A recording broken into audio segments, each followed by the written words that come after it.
Maka ketika masuknya jasad ke liang lahat, falamma matu intabahu, maka akan dibangkitkan, dia disentakkan, bangun. Ketika dia bangun, tersentak dia, barulah dia sadar, mana istriku, mana anak-anakku, mana orang-orang yang memujaku dahulu. Maka hadirin Bapak mulia, mengapa gelap? Mengapa sempit? Mana rumahku? Di liang lahat, pasti dia akan katakan, tangguhkan dulu ya Allah.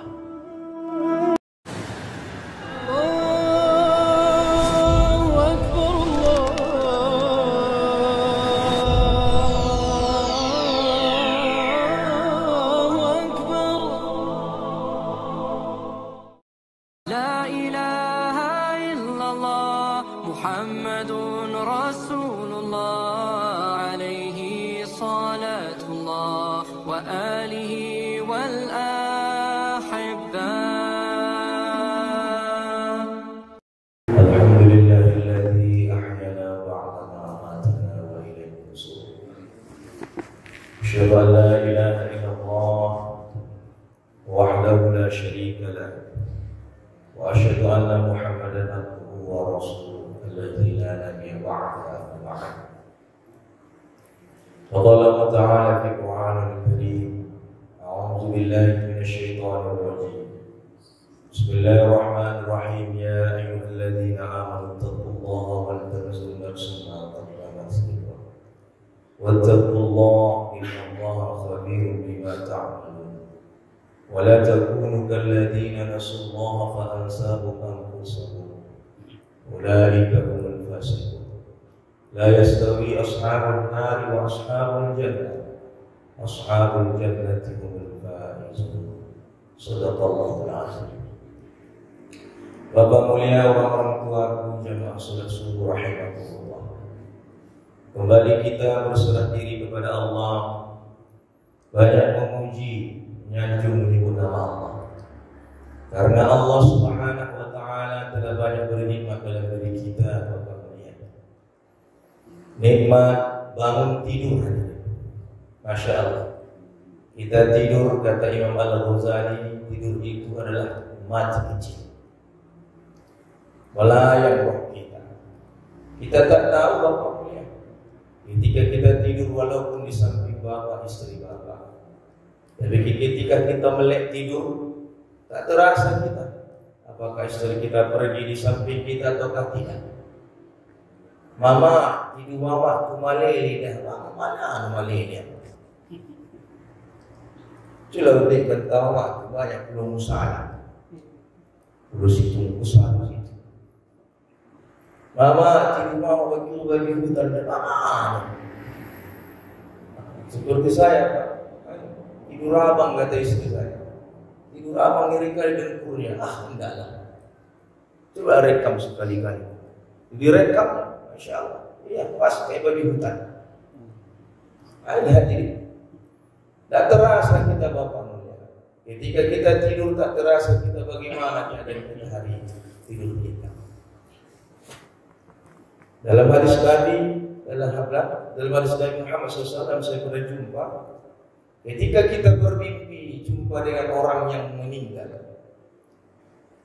dengan emak kita, dengan ayah kita yang meninggal, bagaimana keadaan ayah kita, begitulah dia dalam mimpi kita.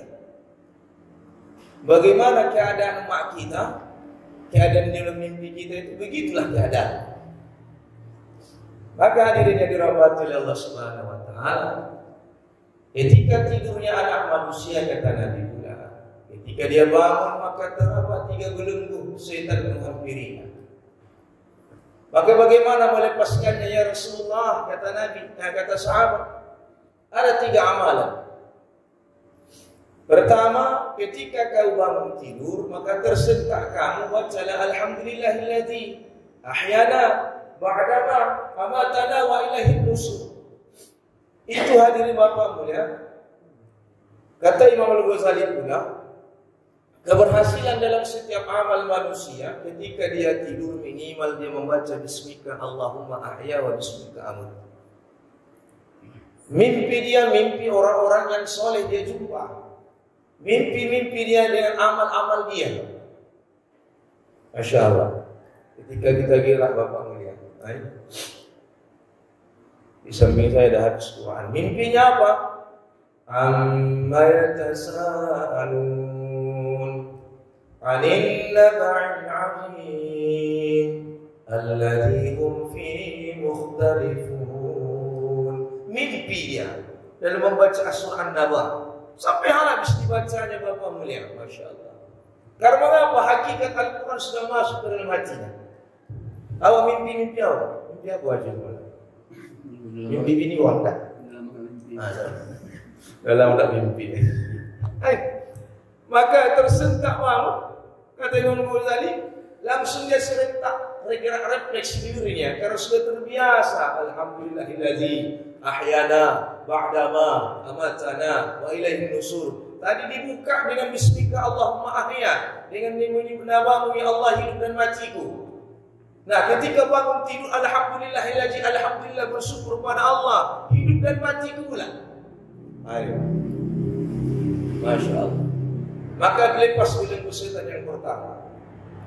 Baru apalagi ya Nabi?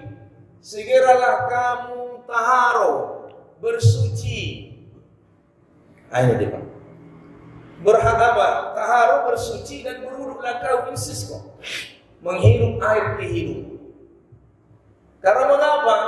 Dalam ilmu ruqyah, Bapak mulia, di tempat diri manusia ini ada tempat bergelantungan setan dalam dirinya. Dalam dirinya, dalam diri kita ini ada tempat setan, tempat bergelantungannya. Pertama di pelepah mata, kedua di ujung hidung, ketiga sampai turun ke bawah di bawah bahu, yaitu ketiak. Apabila sudah semak belukar, hutan belantara, coba lengan login. Pak, ini sudah hutan belantara, sudah ada harimaunya di situ, dibelah duanya pula. Pangkas andilau. Ayo Pak, cepat-cepat selama 40 hari cepat-cepat illegal logging. Potong dia, cukur dia. Baru masuk kukunya. Kuku Senin Kamis Jumat dipotong. Maka masuk ke bawah antara pusat, antara paha dan kanan kirinya, yaitu kemaluannya apa sudah semak belukar, cepat-cepat potong. Illegal logging. Baru kuku kakinya hadirin. Situlah tempat apa setan yang bergelantungan dalam diri kita. Mengapa berat badan ini untuk sholat? Karena itu tadi kebersihan tidak kita jaga dalam diri Bapak. Itu yang kedua, bertaharah, bersuci, berwudu, baru segera mengerjakan sholat minimal 2 rakaat sebelum subuh. Maka lepaslah 3 belenggu itu. Maka pagi harinya dia jiwanya besar, kata Nabi, lapang dadanya menghadapi dunia ini. Maka Bapak mulai bersyukur kita pada Allah. Allah bangunkan kita dari mati kecil dengan kehidupan kita yang sementara ini. Tak lama-lama kita hidup di atas dunia ini, Bapak mulia. Maut tidak menunggu kita tua. Maut tidak menunggu kita muda. Masya Allah. Dari semalam saya mengisi takziah Bapak mulia. 31 tahun meninggal dunia. Maka hadirin, tak tahu kita usia kita hadirin, kapan kita datang maut kita. Karena malaikat maut tak mengundang tak mengasih tahu kita mati besok. Maka persiapan kita hadirin dengan hidup yang sementara ini. Dengan apa? Dengan amal dan soleh.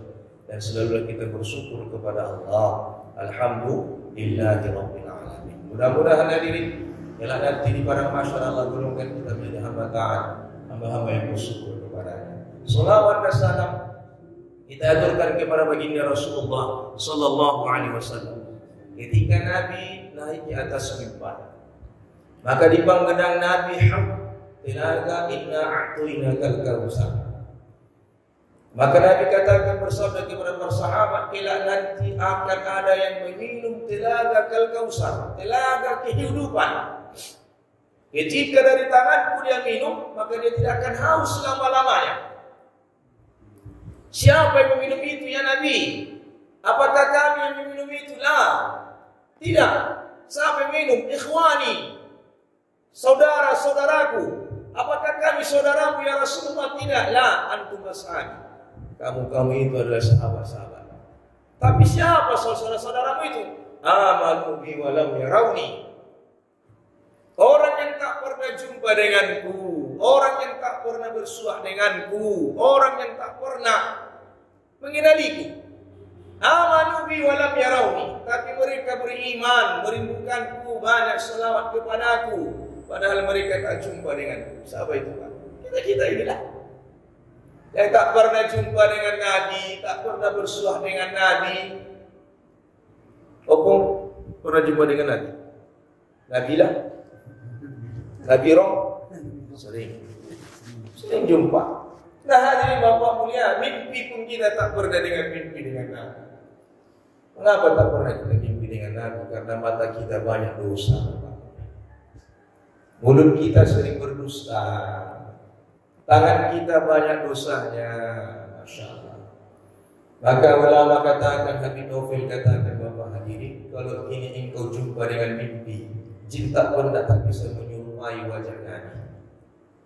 Kalau ingin kau jumpa dengan Nabi, 1000 kali kau banyak selawat kepada Nabi. Qiyamul lail yang kau tinggalkan sepertiga malam kau tahajud. Kau mudahkan sedekah kamu, tanganmu dermawan.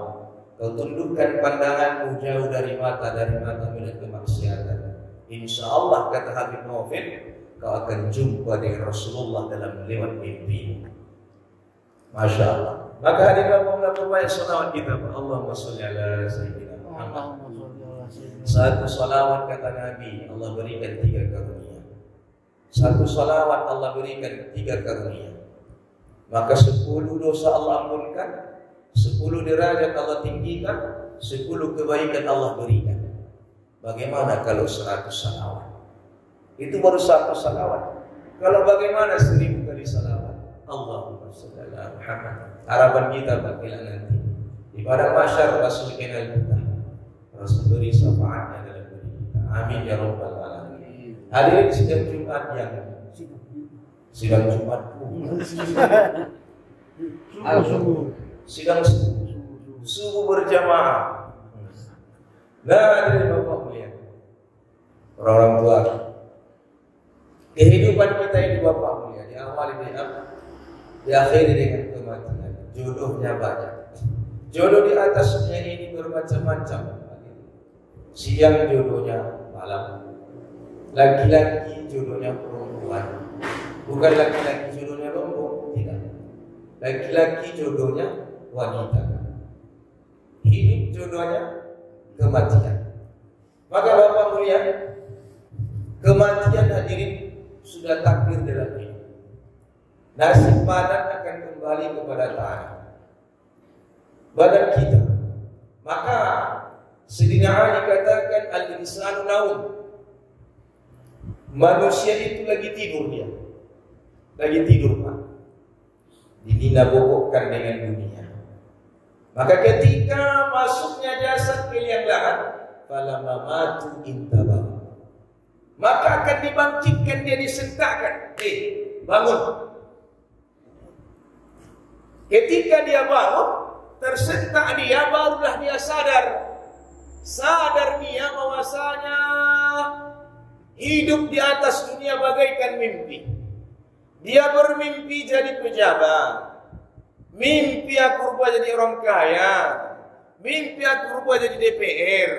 Mimpi. Rupanya inilah hidup yang sebenar-benarnya, yaitu alam kubur. Maka ketika sikut kanan, sikut kiri, gelap mana semuanya orang? Mana istriku? Mana anak-anakku? Mana orang-orang yang memujaku dahulu? Maka hadirin Bapak mulia, mengapa gelap? Mengapa sempit? Mana rumahku? Hadirin.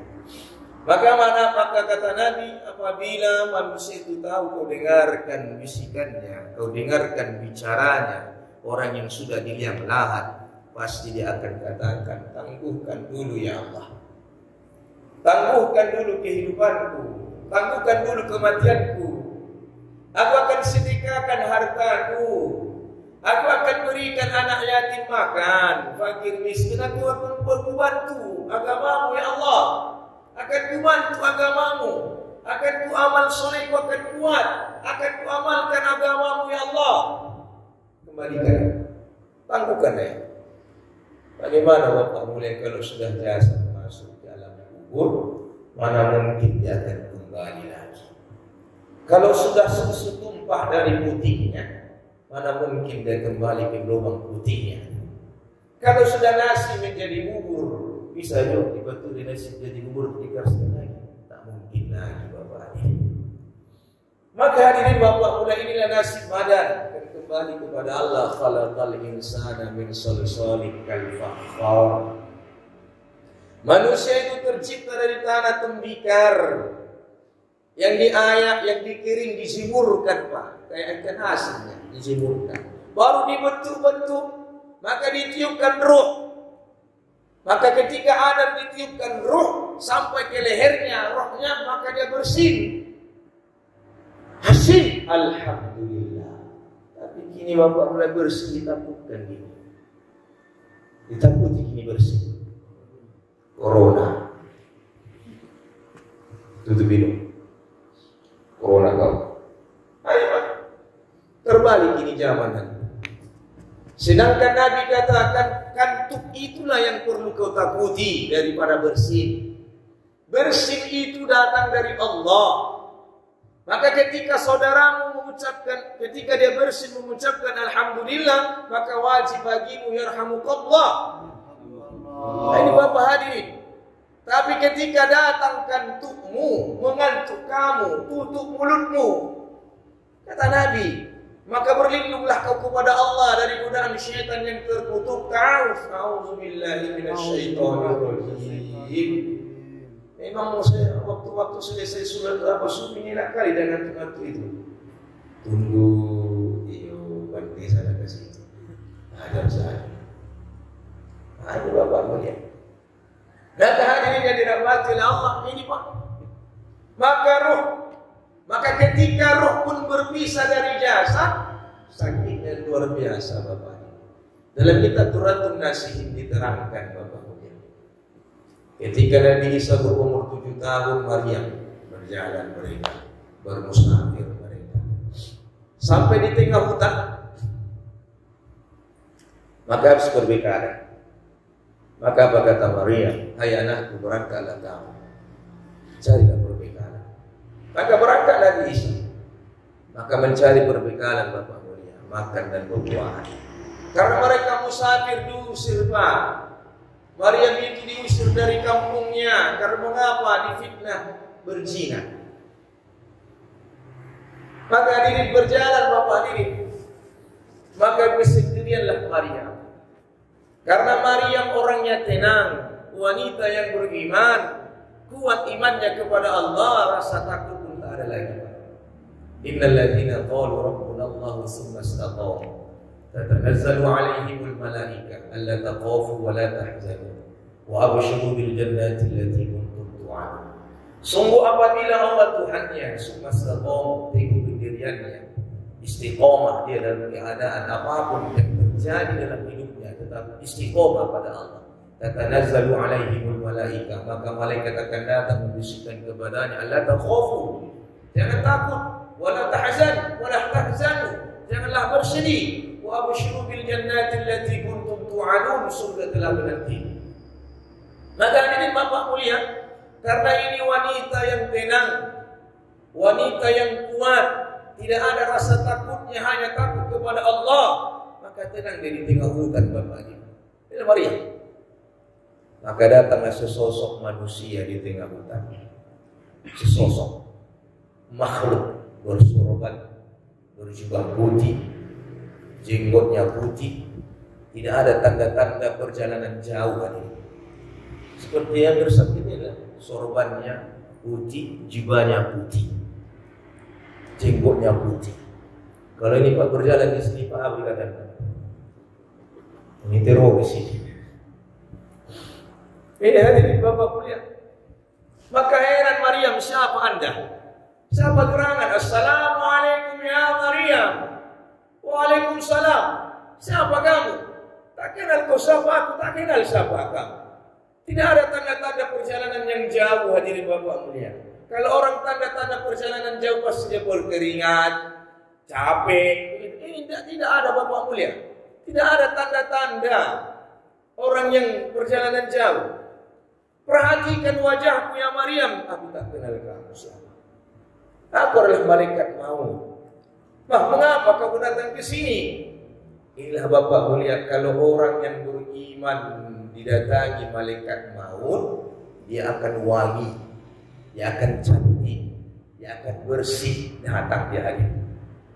Tapi kalau orang yang dicabutnya jauh dari Allah, tak bersyukur kepada Allah, tidak taat kepada Allah, dia akan busuk badannya, hadirin, mengerikan. Masya Allah. Bagaimana dengan kita, Pak? Bagaimana keadaan kita ini? Maka hadirin Bapak mulia, memang kau ini malaikat Israel, malaikat pencabut nyawa, iya. Memang kau utusan Allah, betul. Sekarang ini Allah suruh saya untuk mencabut rohmu dari jasad. Tunggu dulu, kata Maryam. Anak saya mencari perbekalan untuk kain makan. Oh, tidak Maryam. Kalau mau datang, tak bisa diundurkan dan tidak bisa pula dimajukan. Karena Maryam orang ikhlas, Bapak. Wanita yang ikhlas. Kalau memang itu betul perintah Allah, utusan Allah kamu ini untuk mencabut rohku dari jasad, maka ketika aku sujud nanti ke hadirat Allah, disitulah kau bekerja, wahai Maryam, wahai malaikat maut. Maka ketika Maryam sujud, maka disitulah bekerja Bapak hadirin malaikat maut, berpisahlah roh dari jasad. Maka pulanglah Nabi Isa. Dilihatnya ibunya. Ibuku lagi sujud. Wahai ibu, bangunlah dari sujudmu. Saya sudah bawa perbekalan. Bangunlah ibu. Tak bangun-bangun. Sampai tengah malam tak bangun-bangun. Sampai fajar datang, baru ada bisikan dari langit, ya Maryam, ibumu telah meninggal dunia. Menangis apa Nabi Isa? Menangis. Makanya Nabi katakan, janganlah kau berbuat 3 hal ketika yang dikasihi Allah ambil dalam diri. Pertama, meratuk-ratuk, balahik-lahik, Pak. Karena ada balahik-lahik itu orang yang mau mati.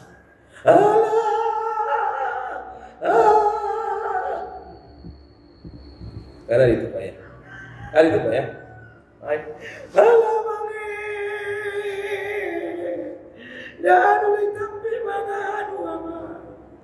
Dulu hidup disumpah penyesalan. Alamat baru penyesalan. Ini Bapak ini. Nah ini Bapak mulia, jangan ditengking pertama. Yang kedua apa? Janganlah kau mengoyak-ngoyak bajumu, karena itu perbuatan majusi. Dan jangan kau banting-banting kepalamu ke dinding. Itu perbuatan Yahudi yang balahik-lahik tadi, perbuatan Nasrani. Kalau berjalan bawa kita rutungnya lah, bernyanyi-nyanyi. Nah ini. Maka ini Bapak mulia yang dirahmati Allah Subhanahu wa taala, maka langsung turun bidadari dari surga. Inilah wanita yang solehah. Langsung turun bidadari yang memandikan Maryam, membantu mengorek kuburnya. Malaikat berturunan Bapak hadirin membantu Nabi Isa. Inilah wanita yang agung hadirin, Maryam. Maka ditetapkan dalam Al-Quran surat Maryam, wanita yang suci, 7 hijab. Bahkan Zakaria pamannya, dari mana makananmu itu? Dari Allah makanan. Maka hadirin Bapak mulia hadirin, maka selesai dikebumikan, dia memohon pada Allah Nabi Isa. Termasuk mukjizat Nabi Isa berbicara langsung dengan orang yang mati di alam barzah. Ya Allah, izinkan aku berbicara langsung dengan ibuku di alam barzah. Izinkan Allah, dua percakapan. Hai ibu, bagaimana keadaanmu di alam kubur, di alam barzah? Maka dijawab Maryam, alangkah indahnya taman-taman surga hai anakku apabila iman kita sempurna pada Allah. Hai ibu, bagaimana keadaanmu ketika rohmu berpisah dari jasad? Apa kata Maryam?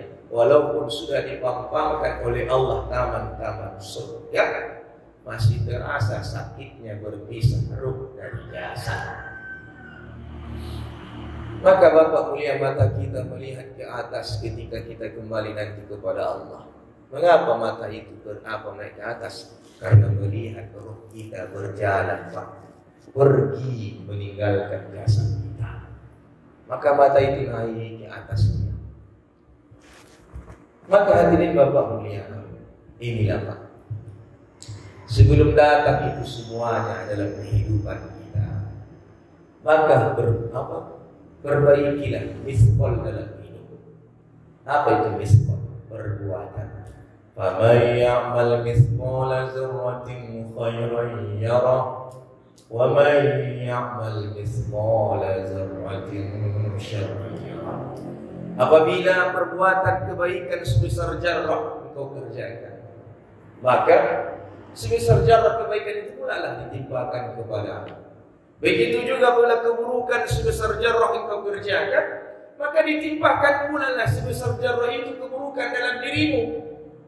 Apabila amal kebaikan kita Bapak berada di atas dunia ini baik, maka nanti di alam kubur pun kita akan dilayani Bapak hadirin dengan baik. Apabila buruk amal kita di atas dunia ini, jangan salahkan kubur itu tidak melayani kita, bahkan berlaku buruk kepada kita. Jangan salahkan diri kita yang salah, ya laitani qaddamtu li hayati. Ketika sudah dilihatkan, dipampangkan jahannam kelak nanti ke hadapan manusia, sudah berbaris malaikat, sudah ditegakkan hari kiamat, dibukakan jahannam, yaqulu ya laitani. Mengapa tidak saya siapkan dahulu waktu saya hidup? Ini Pak, penuh dengan penyesalan, menyesal. Maka diri sebelum datang Pak penyesalan. Kalaulah polisi menangkap kita diinterogasi, bisa juga main dari bawah. Betul Pak ya? Main bawah. Kalau tak main bawah, main atas. Dahulunya korupsinya main bawah, sekarang main atas. Kalau kini meja-mejanya pun dikorupsi Pak. Dulu main bawah, naik ajaman main atas. Kalau hari ini meja-mejanya pun dikorupsi, dijual. Nah hari ini Bapak mulia, kalaulah polisi menterogasi kita masih bisa berdusta kita Pak. Tapi kalau nanti ketika masuk kita ke dalam kubur, tentaranya Allah datang mungkar nakir, tidak ada lagi dusta di antara kita. Maka terbuka di situ Bapak. Maka Nabi katakan, apa hobimu di atas dunia ini, maka nampaklah di detik-detik terakhir, nampaklah di situ hobimu. Apabila hobi kita baca Quran, hobi kita bersedekah, hobi kita sholat, hobi kita berbicara yang baik, melihat kebaikan saudara kita, maka nampaklah di situ Bapak ini. Nah Bapak mulia, inilah kami Pak. Kami ini 3 hari di sini belajar ini ya kami Pak. Belajar bagaimana perbuatan kami baik, bagaimana perbuatan ini bisa diridhoi oleh Allah Subhanahu wa Ta'ala. Maka kami harap kepada bapak-bapak, kalau ada sempat gabung-gabung kita Pak. Karena kita pun buat program di sini. Jam 9:30 kita buat ta'lim wa ta'lim, membaca firman Allah, membaca hadis Rasulullah SAW, fadilah amal, keutamaan amal, supaya bisa kita ada semangat kita Pak. Semangat kita buat amal. Apa rupanya keuntungan baca Quran? Apa rupanya keuntungan bersedekah? Apa keuntungannya kita sholat? Apa keuntungannya kita berbuat baik? Apa keuntungannya kita amar ma'ruf nahi munkar? Supaya semangat gairah untuk beribadah. Baik, dan dalam program mensekuli kita anak Al-Quran, membetul-betulkan makhraj kita, membetulkan tajwid kita. Maka setengah 12 kita belajar Bapak mulai hakikat 6 sifat sahabat. Mereka sukses dalam hidup. Ini Bapak hadirin, sahabat dahulu Bapak mulia sukses dalam hidup mengamalkan agama. Makanya di zaman Khalifah Umar bin Khattab, Persia Romawi, Persia ini Pak daratan Eropa. Orang Eropa memberi pajak kepada Islam dahulu. Berjaya Islam itu Pak, digentarkan, ditakutkan. Bahkan Bapak mulia dinasti Qing untuk menghancurkan Islam tak mampu hadirin. Tak bisa, kalah semuanya Bapak mulia. Karena mengapa? Gemilangnya dahulu karena iman sahabat betul pada Allah. Nah ini Pak, iman sahabat betul. Tadi semalam Ustaz menyampaikan Taliban itu 20 tahun ya Pak dijajah. Indonesia 350 tahun dijajah oleh Belanda dan Jepang. Taliban 20 tahun. Bayangkan berapa caranya? Hati-hati. Karena mengapa? Karena Bapak mulai mereka dekat dengan Allah. Betul-betul mereka dekat dengan Allah. Tawakal mereka dekat dengan Allah. Walau anna ahlal qura amanu wattaqu la fatahna alaihim barakatim minas sama'i wal ardh. Seandainya sekiranya penduduk negeri bertawakal, beriman kepada Allah, berkah datang dari langit dan dari bumi. Ayo. Ayah saya dahulu, ayah muda dulu, baik kalawi. Dulu di belakang Kuncen saya di Malok-Blok. Dulu kan Pak Malok-Blok Pak, ada komputer. Malok-Blok sampai ke Pulau Talang, itu saja jauhnya. Dapat baracun kasih. Kini kau jangankan baracunnya kasih, aku nak nampak lagi. Ini Bapak ini. Kini kemana Pak ngambil ikan? Perbatasan Sri Lanka, perbatasan India gini. Makanya apa kata Abang Ipar saya kalau datang Bali, kalau pergi ke Sibul Gajang, dia bilang langsung ke India, jumpa langsung satu malam lagi jumpa dengan Amitabh Bachchan. Ini Pak, satu malam lagi jumpa dengan Amitabh Bachchan. Karena dekatnya India itu, perbatasan India itu mengambil ikan manusia itu Pak. Jauhnya Pak, berkah keberkahan dicabut demi sedikit. Dalam diri kita pun Allah cabut keberkahan hari ini. Dulu orang tua kita 60-70 tahun kuat-kuat. Kini 40 ke atas datang ke sebulan. Ini seperti saya bilang. Seperti Ustaz itu udah tertidur saja ya. Ini Bapak ini udah mulai letoy, Masya Allah, lemas. Ini hadir. Dulu orang tua dulu Masya Allah 60 tetap semangat dia. Ya Pak ya. 60, 70 kuat-kuat. Tapi kini anak muda kini Masya Allah. Anak muda Pak, umur 20 tahun saya jumpa dah. Dan begini dia. Udah Pak, stroke. Dengan 20. Umur 20 ada stroke Pak. Masya Allah. Keberkahan pun Allah cabut sedikit demi sedikit. Karena mengapa? Karena tawakal kita, iman kita sudah mulai berfana, sudah berkurang, sudah lecet. Maka cara mengobatinya di mana hadirin Bapak? Nah inilah dia Pak. Kami ini berangkat, meninggalkan anak istri kami selama 40 hari. Kalau saya 3 hari ya Pak. Ini belajar. Untuk apa? Untuk membetulkan iman dan tawakal kita pada Allah. Supaya mengapa? Supaya keberkahan datang.